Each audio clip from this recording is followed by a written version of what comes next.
on a map. It's where X marks the spot, is it not? So, with the generation that I grew up in, I had a mom and a dad that was at home. When I was 3, I had a febrile seizure. And the lady, my nanny that kept me, said that she loved me to death, but it scared her so bad. She couldn't watch me anymore and take care of me. So my mother and dad talked, and they decided for my mom to stay home and raise me because my mom was pregnant with my brother, if I'm not mistaken, or he was getting ready to be born. I'm not sure the timeline. I haven't been told that much. So I grew up in a generation, was born in the early 70s. I had a mom at home and a dad that worked. We had one car. We had one television. And really, we did not watch that thing at all. Maybe Sunday night and first thing Saturday morning, and we knew better than to wake our parents up because that's the only time we got cartoons, and if you woke them up, they went off. So you were super quiet. And, we were the first generation to really experience divorce of our parents because selfish men decided to plant bad seeds in the minds of people by the television. That was the first mistake of this whole century because it gave you a false idea of what life really is and deceived a lot of people and was more or less the beginning, I guess you can say, of all the lies for the bullies. Well, of course, things happen, and my parents ended up finally getting divorced. And of course, most of the time back then, the kids lived with mom and go visit dad. Well, we were the first generation that we had to learn to take care of each other, of our siblings. And I only grew up with a brother. And he was younger. And he was always the one that set the example, not me. I was always the one in trouble. But, mom gave us the key to the house. We would have to go in and let ourselves in while she was at work. And we would have to help mom start supper. Otherwise, an hour drive back home, it'd be really late and we'd get to bed really late. And my mom did the best she could with what we were dealt with. And she looked after us. She still took care of us, but it wasn't the same. And now there's a lot of children that experience it right off the bat, and they don't know or have any idea of what is good in life and what stability looks like. They decided it would be a wise idea to make everybody feel like they're first. It made everything a competition and a race instead of helping each other. It was all about themselves. And another reason of why we're at today and what we're seeing.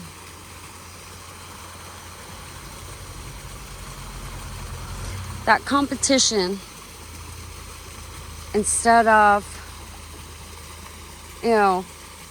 the old days, it was great to win. But you know what? It took a team. It took teamwork. It took working together. It wasn't an I. It was a we.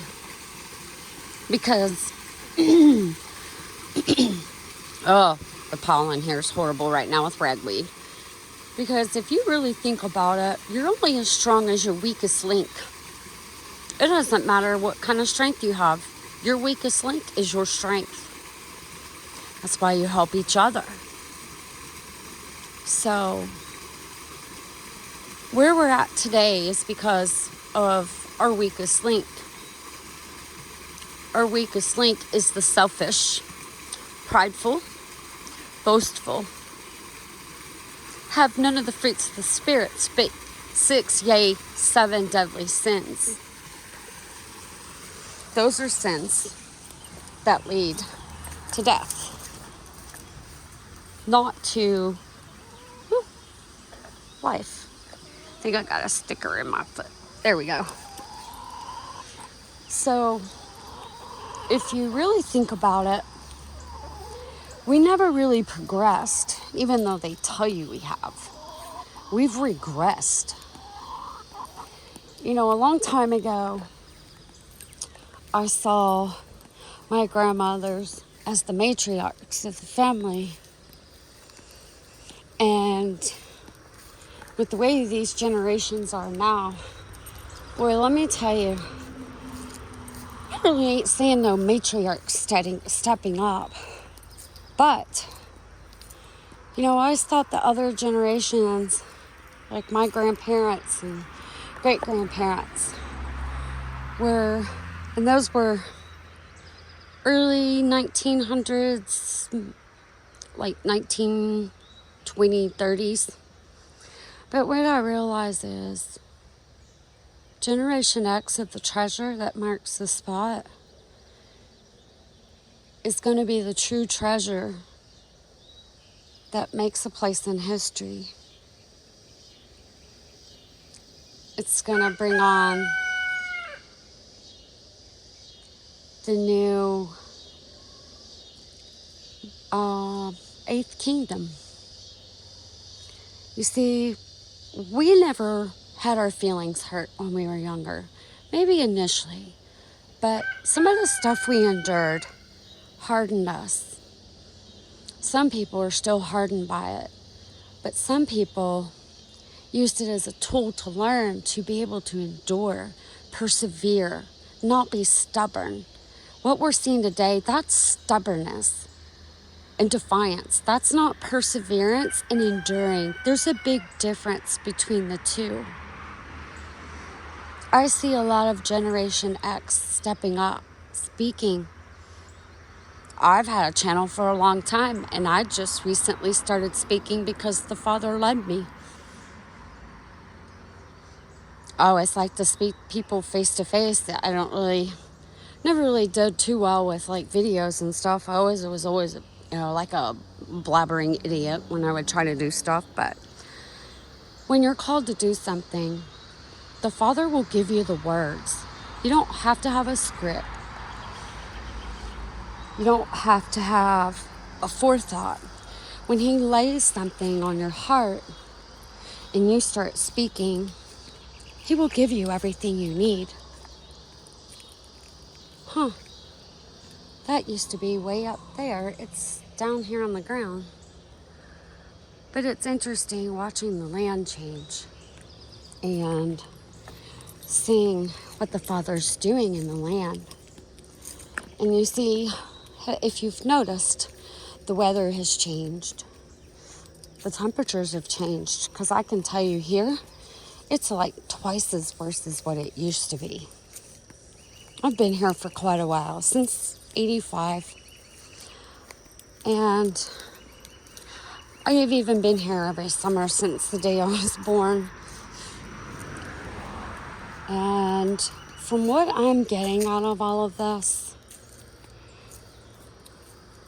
everything's changing and wrath comes just as the days of Egypt because of disobedience. It's not God's people. We're warning you. He's raising us up to warn everybody. But the ones who continue to be disobedient, you're bringing this on by your free will choice. It rains on the just and the unjust. Rains can be good. Rains can be bad. Duality. And it says in the Bible, our history book, Apollos waters. Apollos is the god of destruction of days of old that people worship. And destruction comes because of judgment. And it's their own doing. The Father's just allowing it. Don't blame him for something that you yourself are doing. It's not God's fault. He gave you free will. And your free will depends on what occurs. This generation was led and woke up because we're the last hope. We're the last ones that remember what was really good. We made up our own games outside. Shoot for, I'd go outside, Mama, as long as I heard her holler for me for lunch in the summer and to come in for supper at dinner time. We went out and never worried about someone snatching us up. We went out and we had friends everywhere. It didn't matter who they were, where they came from. It didn't matter. We played with everybody. We played hide and seek. We played tag. We made up games. Because we didn't have all this stuff that the kids have now. We were creative. We had a family. And we all loved each other. And we know what it's like to have both parents at home for the majority of us. It didn't last for a lot of us, but we know what was good back then. And we were raised right. What is going on and the destruction that is happening, it's judgment because God has turned his face away. He's only looking after his own now because of disobedience. He's lifting his hand of protection on the nation because they won't listen. His hand of protection is only on the apple of his eyes. And the destruction will continue as long as the disobedience continues. I do believe we've gone way past the line that's been drawn in the sand that could have been erased. Can it still be erased? Well, I've heard quite a while back, they heard a door slam during an earthquake. If that door slams like Noah's day, nobody can open that door again. Only the Father.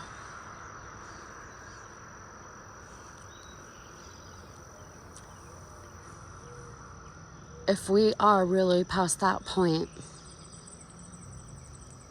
and that door is really closed, there's no stopping what's coming. It doesn't matter who you are.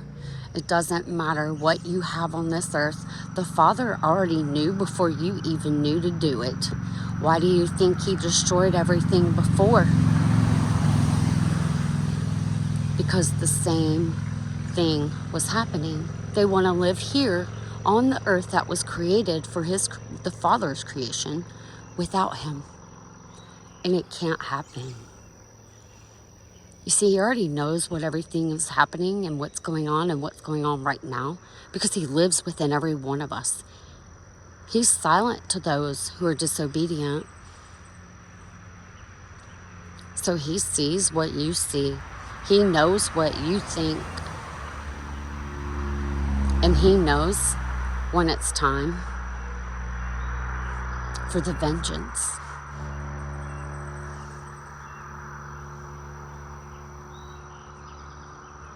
It's high time to repent.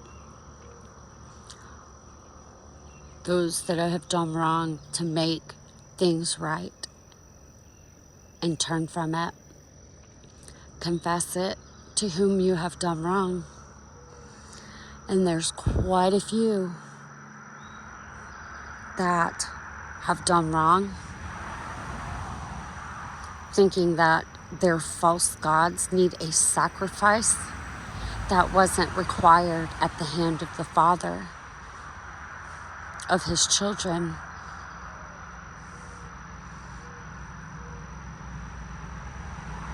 In not doing so, you can extend your life. Just as the days of old in the Bible, to extend your life, you have to make it right.